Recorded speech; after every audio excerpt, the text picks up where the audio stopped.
जय श्री शेतकरी मित्र, प्रश्न तुमचे उत्तर आमचे या सदरामध्ये आपलं स्वागत आहे। नवनाथ चावरे, जेजुरी तालुका सासवड जिल्हा पुणे या ठिकाणून त्यांनी एक तक्रार मांडलेली आहे की सर, मी पूर्णपणे फसलेलो आहे। मी एससीटी वैदिक प्रोडक्ट घेऊन वापरलेला आहे, परंतु माझं पूर्ण फसगत झालेली आहे। मला कुठलाही रिझल्ट नाहीये। मी तुम्हाला 1 एकर शेती देतो आणि पूर्ण खर्च करायला तयार आहे, पण मला रिझल्ट काढून द्या। मला मिळालेल्या माहितीनुसार नवनाथ भाऊ, आपण एक मोठे शेतकरी आहात, आपण एक चांगले बागायतदार आहात आणि आपण मिरची ह्या पिकाला आपण ते वापरलेलं होतं आणि आपण पहिला बेसल डोस वापरल्यानंतर आपण दुसरा बेसल डोस टाकायला आपण मनाई केली। वेळेवर दुसरा बेसल डोस न दिल्याने तुमचं पीक खराब झालं, अशी मला मिळालेली माहिती आहे। ही गोष्ट फक्त नवनाथ भाऊ तुमच्या बाबतीत घडते असं नाहीये। जेवढे शेतकरी मोठे आहेत त्या सर्व शेतकऱ्यांचा व्याप मोठा असतो, त्याच्यामुळे ते कुठेतरी जेव्हा वापरता तेव्हा ते काय करता की खूप मोठ्या क्षेत्राला 1 बेसल डोस वापरता किंवा 2 बेसल डोस वापरता। मी नेहमी तुम्हाला सांगतो, मोठे शेतकरी असले म्हणजे त्यांच्याकडे अभ्यास करण्याची किंवा त्यांना एवढे व्हिडिओ बघण्याची वेळ नसतो। मग आम्ही तुम्हाला विनंती करून सांगतो की जेवढे मोठे शेतकरी बिग बागायतदार आहेत, आमच्याकडे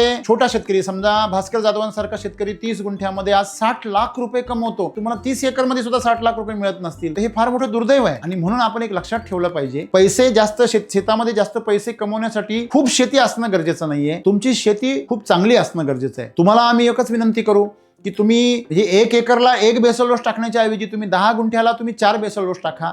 एससीटी वैदिकचं सूत्र, ज्याचे जे रहस्य आहे ते आधी तुम्ही समजून घ्या आणि ते समजून घेतल्यानंतर तुम्ही तुमच्या पूर्ण क्षेत्राला वापरा। तुम्ही नियमितपणे आमच्या अधिकाऱ्यांचं कमीत कमी 1 वर्षभर तरी ऐका। तुम्ही 1 वर्षभर आमच्या अधिकाऱ्यांचं पूर्णपणे ऐकू शकाल। आज एवढं क्षेत्र तुम्ही करा आणि ते केल्यानंतर आम्हाला हे सिद्ध करून द्या की बाबा आम्हाला रिझल्ट येत नाहीये, मी स्वतः तुमच्या प्लॉटवर येईल। मुद्दा असा आहे याच्यामध्ये महत्वाचा की खूप बारकावे आहेत, हे तंत्रज्ञान नवीन आहे आणि इथे आपण जमीन सुपीक करत आहोत। इथे आपण पिकावर काहीच करत नाही आहोत। जो पण तुमची जमीन सुपीक होणार नाहीये तो पण तुम्हाला पिकावर रिझल्ट दिसणार नाहीये। आणि पिकावर दिसणारे रिझल्ट हे तात्पुरते असतात, पण जेव्हा मातीतून पिकाला रिझल्ट मिळतात ते कायमचे रूपी टिकतात। म्हणूनच आपले शेतकरी विक्रमी उत्पन्न काढतात। आज शेतकरी आपल्या बरोबर 5-5, 6-6 वर्षापासून जोडलेले आहेत आणि अतिशय चांगल्या प्रकारे यश मिळवत आहेत। दरवर्षी त्यांचं यश वाढतंय। मी एकच विनंती करेल की आपण जे 1 एकर क्षेत्र खरोखर देण्याची इच्छुक आहात, आम्ही आमच्या अधिकाऱ्यांना तसे आदेश दिलेले आहेत, ते आपल्याला संपर्क करतील, व्हिजिट बी करतील। आपण खरोखर 1 एकर क्षेत्र पूर्ण वर्षभर आमच्या मार्गदर्शनाखाली करावं आणि त्यानंतर तुम्ही 100% आपल्या प्रतिक्रिया द्याव्यात।